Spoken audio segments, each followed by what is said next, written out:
ভৌতিক গল্প, ভূতের ক্যাব চালক। রাত তখন প্রায় 1টা। শুভ অফিস থেকে বেরিয়ে উবার বুক করল।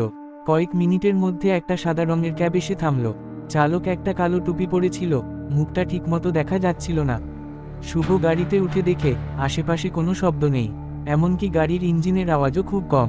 সে একটু অস্বস্তি অনুভব করল, কিন্তু ক্লান্ত ছিল, তাই বেশি ভাবল না। কিছুক্ষণ পর সে খেয়াল করল গাড়ির ভিতরে তাপমাত্রা খুব কম, যেন বরফের মতো ঠান্ডা। হঠাৎ গাড়ির ব্যাকভিউ মিররে শুভ চালকের চোখের দিকে তাকাতেই আতঙ্কে জমে গেল। চালকের চোখ দুটো লালচে, আর মুখটা ফ্যাকাশে। শুভ গলা শুকিয়ে গেল। সে জিজ্ঞেস করল, ভাই, গাড়িটা এত ঠান্ডা কেন? চালক মৃদু হেসে বলল, এই রাস্তায় আমি অনেক বছর আগে এক দুর্ঘটনায় মারা গিয়েছিলাম, এখন শুধু রাতে গাড়ি চালাই। শুভ বুঝতে পারল এটা কোনো সাধারণ ড্রাইভার নয়। সে তৎক্ষণাৎ দরজা খুলতে চেষ্টা করল, কিন্তু দরজা একদম লক হয়ে গেছে।